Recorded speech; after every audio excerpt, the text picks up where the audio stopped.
as I go to anywhere I flow. Hôm nay mình xin giới thiệu đến tất cả mọi người máy cắt nhôm 2 đầu 09S phiên bản mới nhất năm 2019. Máy cắt nhôm 2 đầu 09S được tích hợp 3 góc cắt là góc 45 độ úp vào, góc 90 độ và góc 135 độ ngửa ra. Motor 2,2 kW, lưỡi cắt 450 Wagen công nghệ Nhật Bản.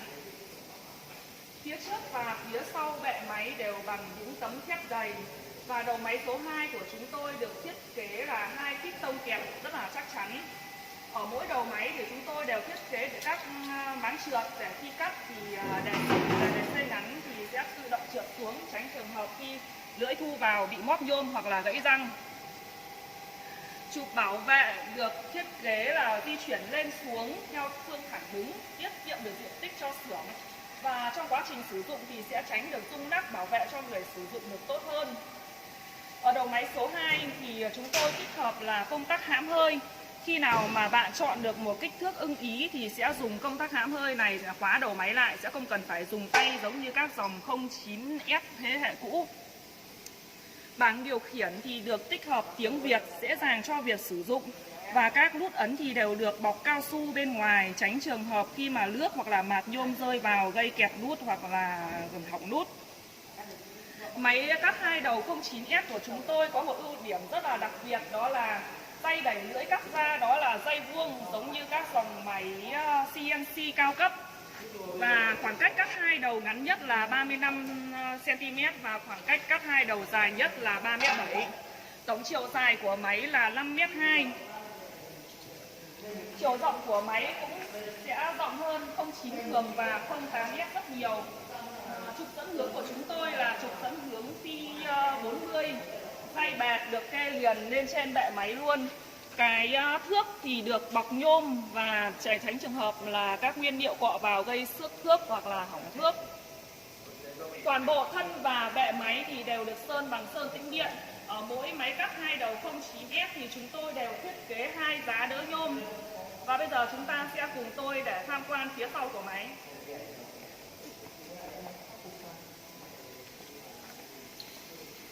Đây là phía sau của bệ máy. Và các bạn có thể nhìn thấy là piston đẩy lưỡi cắt ra gồm 2 piston, là một piston hơi và một piston dầu. Và cái piston này sẽ được đặt ở phía bên trên của đầu máy, không giống như là các dòng 09 thường hoặc là 08. Piston được đặt ở đằng sau sẽ tốn diện tích của xưởng và trong quá trình sử dụng thì là nó sẽ hướng. Ở phía sau của đầu máy thì đều là một tấm thép dày, còn 09 thường thì nó chỉ là một tấm tôn mỏng, các bạn có thể so sánh. Ở đây thì chúng tôi có một cái chế độ là tự động phun dầu. Và ở đây là có cái van chiết áp là bạn có thể điều chỉnh được lượng dầu ra ít hoặc nhiều. Còn nếu ai không muốn sử dụng dầu làm mát thì chúng ta có thể đóng lại, không có vấn đề gì hết. Piston chuyển góc thì là piston đứng rất to và chắc chắn. Và cái dây là để bọc cái đường ống hơi thì nó là không phải là dây nhựa nữa mà nó được thay thế bằng dây thép rất chắc chắn. Ở đầu máy số 2 các bạn đều có thể nhìn thấy là các đường dây của chúng tôi thì đều được bọc cao su bên ngoài để tránh mạt nhôm rơi vào. Dùng lâu là sẽ bị hỏng vòng bi và dẫn đến là di chuyển đầu máy sẽ khó khăn. Và bây giờ chúng ta cùng tham quan tủ điện của máy. Đây là tủ điện của chúng tôi sẽ thiết kế là tủ điện rời. Để trong trường hợp mà ví dụ như là xưởng của các bạn mà nhỏ thì các bạn có thể bố trí tủ điện ở phía trên hoặc phía dưới. Hoặc là đơn giản các bạn có thể là bố trí tủ điện ở chỗ nào phù hợp thuận tiện cho công việc của mình. Hoặc là hợp thẩm mỹ hoặc là liên quan về đến cái vấn đề phong thủy chẳng hạn. Thì các bạn thích đặt ở đâu các bạn đều có thể điều chỉnh. Chúng tôi thì có hai cái được phân làm 2 ngăn. Ngăn bên trên là đường dây điện và ngăn bên dưới nó là đường dây hơi. Các bạn có thể nhìn qua tủ điện của chúng tôi sắp xếp rất là Chin, một hãng nổi tiếng của Trung Quốc. Và tất cả các máy đều có chống đảo pha. Khi mà đảo pha thì máy sẽ tự động dừng.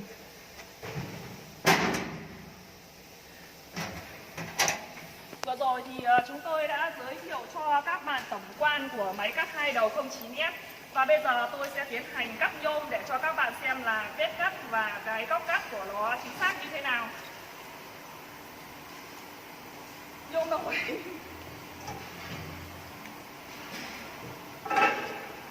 Đầu máy thứ nhất là tôi sẽ chuyển về góc 90 độ.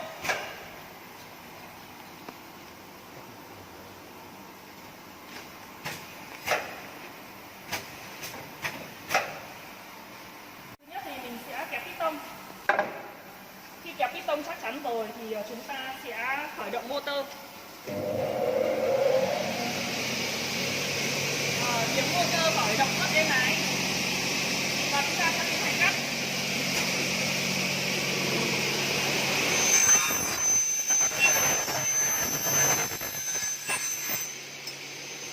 Các bạn thấy là cái đèn xe nó sẽ tự động trượt xuống.